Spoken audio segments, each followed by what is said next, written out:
What's up everyone, this is Scott from New Garden Road and I'm here to inform, inspire, and elevate you. I'm going to bring you along into the garden as I plant some lettuce and spinach from seed. I'm going to share some of my own personal tips. A lot of fun to grow these, so let's check it out. Here I am in front of my raised bed that I've allocated to plant some of these lettuces in. I've got a few varieties here, several different head lettuces. Alright, so if you're at all interested in square foot gardening, there's some specific directions for spacing per square foot, and what I like to do is use this handy spacing grid. I just took some 14 gauge galvanized fencing and cut it up to a square foot, and I used some planting tape here to basically give me 4 squares in a square foot. That's going to be 6-inch spacing, so each of these lettuces will have 6 inches to grow in. That can be a really nice compact way to grow some lettuce, and they're going to fill in and look really beautiful. Lettuce needs light to germinate. You don't actually have to cover the lettuce seeds. What I like to do is carefully place my seeds, and then I'll press them,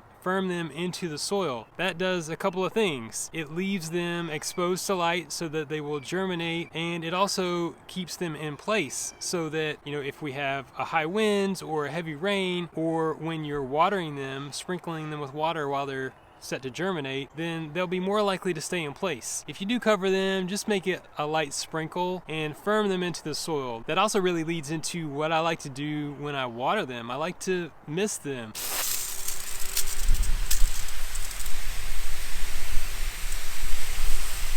I have a fogger nozzle that I can add to my watering wands, and that really produces a fine mist. It doesn't move soil, but it will supply enough water to the soil that I can do that every day, and it'll keep them moist until they germinate.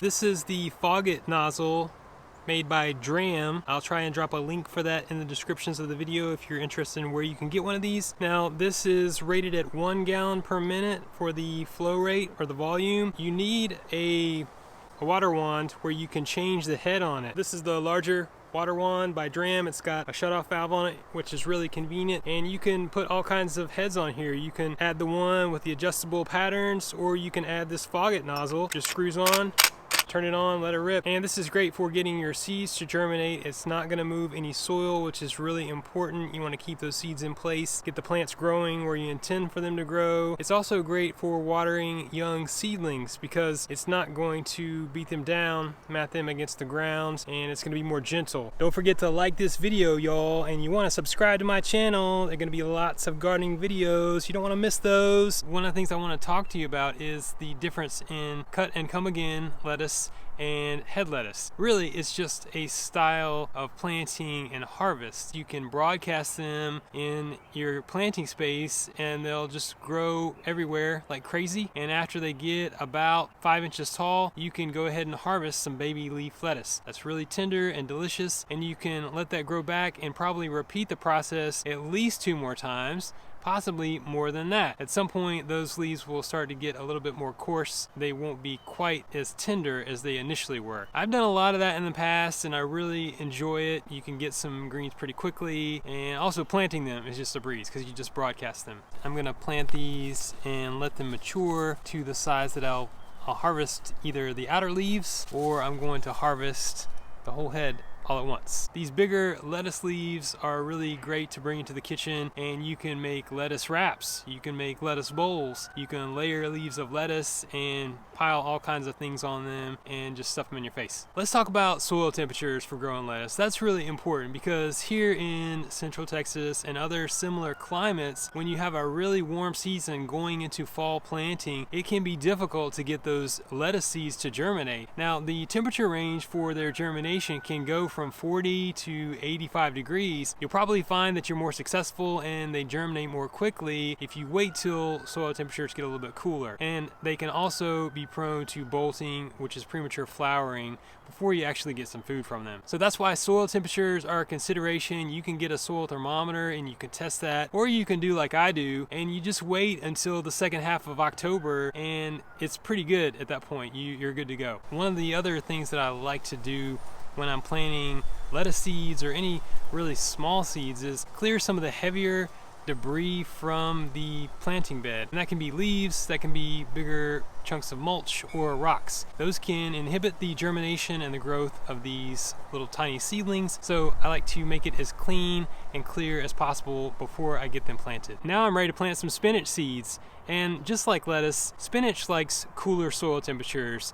The optimal range would be between 45 and 75 degrees. One of my biggest tips for planting spinach seeds would be to soak them in some water overnight. Just regular tap water. That can really help to soften up the shell of these seeds. They're a little bit bigger and harder. That will just help them germinate more quickly. I also want to take a moment and compare and contrast a couple of spinach varieties. Today I'm going to be planting some Bloomsdale. Yeah, this guy right here.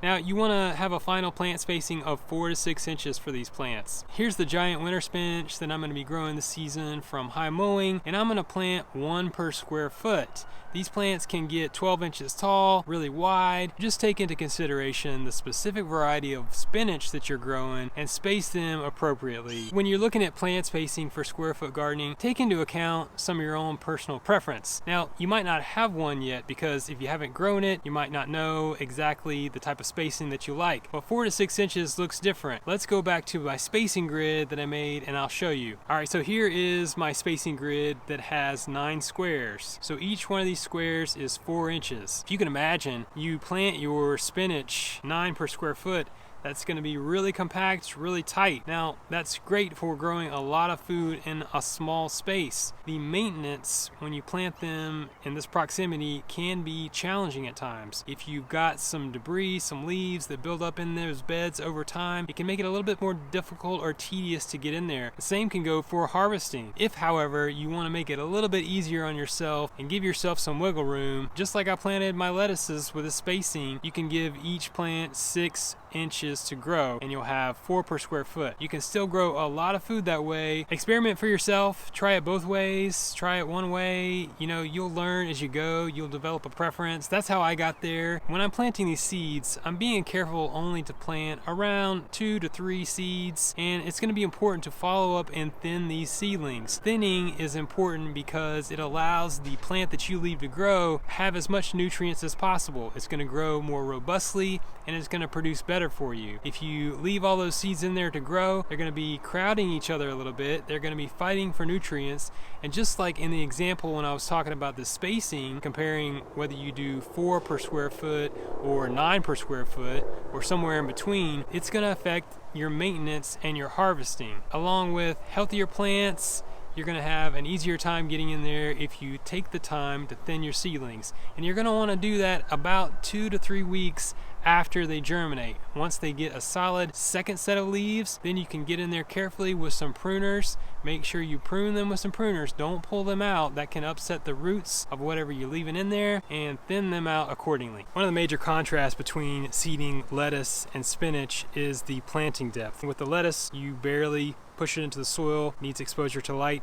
The spinach needs to be sown at a depth of about 1/2 inch. It's about 1 inch from this crease to the tip of my finger. That's really convenient and helpful to me as a gardener because I don't need to measure my seed depth every time I go planting. I just know about where to push it into the soil according to where it is on my finger. Along with being sown at a deeper rate than lettuce, I will cover them with some soil. I want to show you a trick that I like to use, and that's sifted compost. Simply take your favorite compost, a really high quality one, and if you have a sifter with a really fine mesh, you can run that compost through there, sift it into a bucket if you want to. Otherwise, you can sift it directly on top of the seed bed. And then after that, just like I did with the lettuce, I'm going to firm that compost into the soil on top of those seeds. That's going to help things stay in place. This is the sifter that I've been using for many years. It actually came with some different inserts, but you can see that's probably like 1/8 of an inch, really letting only the most fine particles go through there. Really handy to use. You can probably fashion your own. I've actually done that. I have one. It's a little bit rough around the edges, but I made my own sifter. I'll try and drop you a link in the descriptions for an example of where you might be able to find one. These are the larger bits. That's why I like to sift it. You can experiment for yourself and see if that's helpful. And I also want to mention the sifted out material, the mulchy bits that you get, that's not going to waste. You can certainly mulch some trees or shrubs or some vegetable plants with those, or likewise you could add them to your compost pile. That's really great carbonaceous material you can add to that system, and they'll be integrated into your garden eventually. Just like I did when I was going to clear the bed of leaves and rocks and mulch and things like that, you're replicating that in your sifted compost. And they'll also have some nutrients in that compost, which is going to help them to get growing. The level enough. I know that, and this is kind of cheesy, I get it. You can tell it's homemade, I know. Now go watch this video on just how to grow your own organic garlic. You can grow your own food. Keep it organic.